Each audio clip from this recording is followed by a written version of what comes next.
Hi, I am Tarun, and this is the series about the basic concepts of science.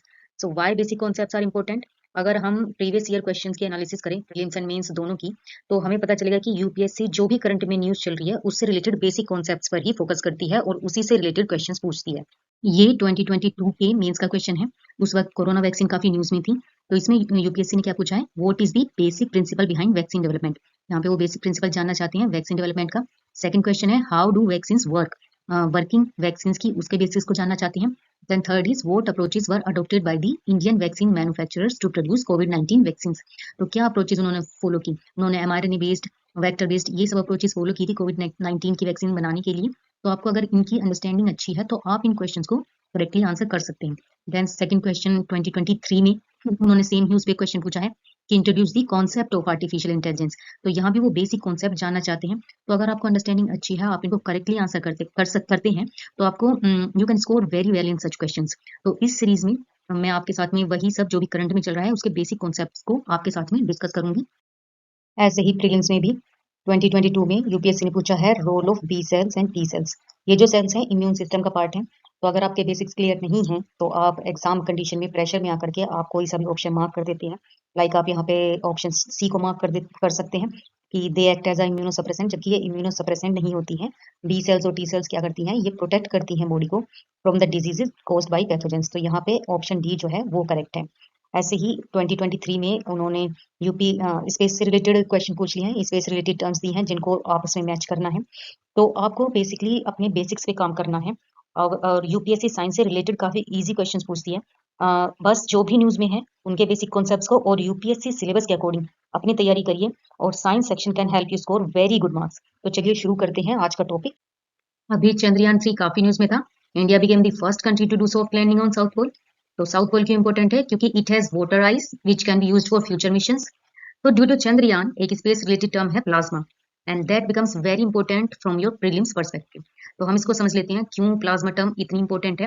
Because हमारा over 99% जो visible universe है is made of plasma, and thus it impacts our exploration of space. ये matter least understood भी है और rarely encountered भी है अर्थ पे। तो इसलिए इसकी behaviour and properties are of intense interest to scientist. So now let's understand plasma.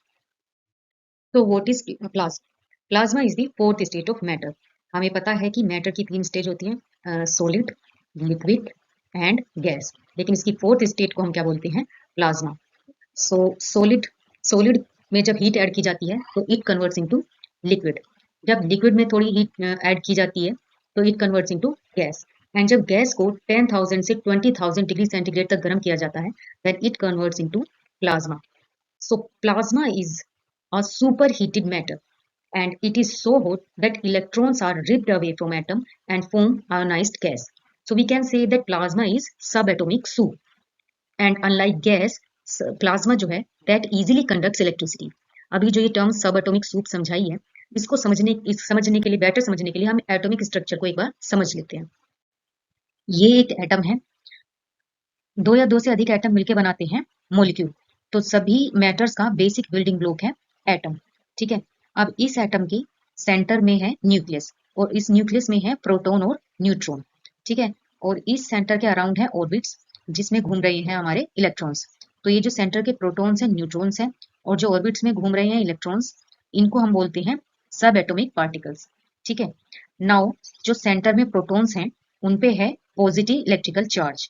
ठीक है, और जो न्यूट्रॉन्स हैं वो हैं इलेक्ट्रिकली न्यूट्रल। उनके नाम से ये है कि they are neutrons, electrically neutral. ठीक है, तो हम ओवरऑल जो है ये न्यूक्लियस पे क्या है, पॉजिटिव चार्ज है।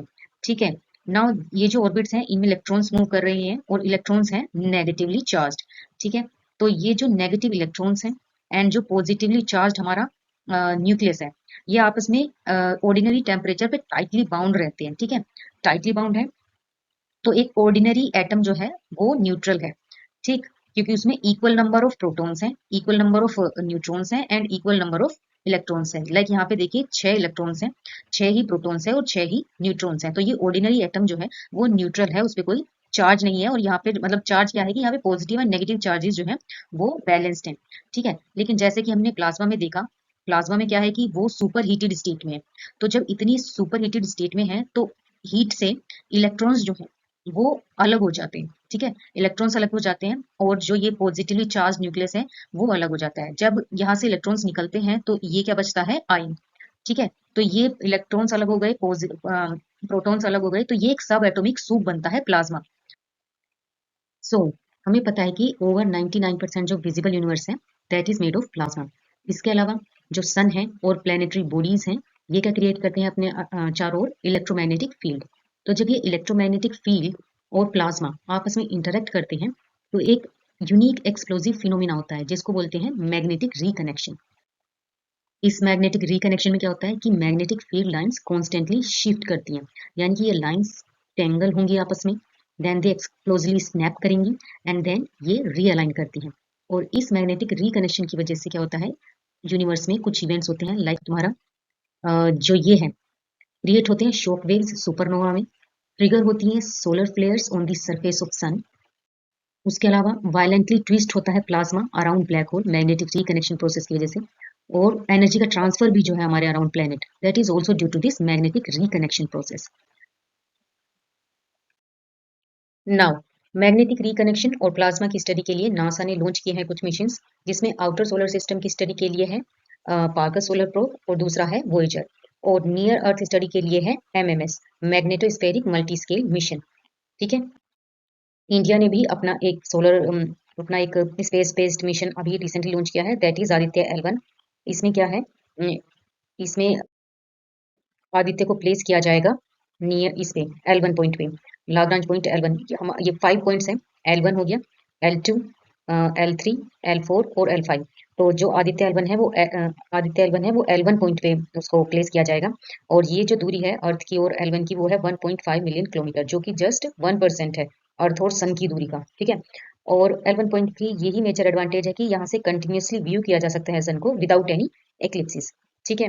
नाउ एक और एप्लीकेशन है प्लाज्मा की, वो है ITER यानी कि इंटरनेशनल थर्मोन्यूक्लियर एक्सपेरिमेंटल रिएक्टर। ये जो है ये बिगेस्ट एक्सपेरिमेंट है फ्यूजन एनर्जी का, इससे के through carbon free energy clean energy की प्रोडक्शन करना चाह रहे हैं।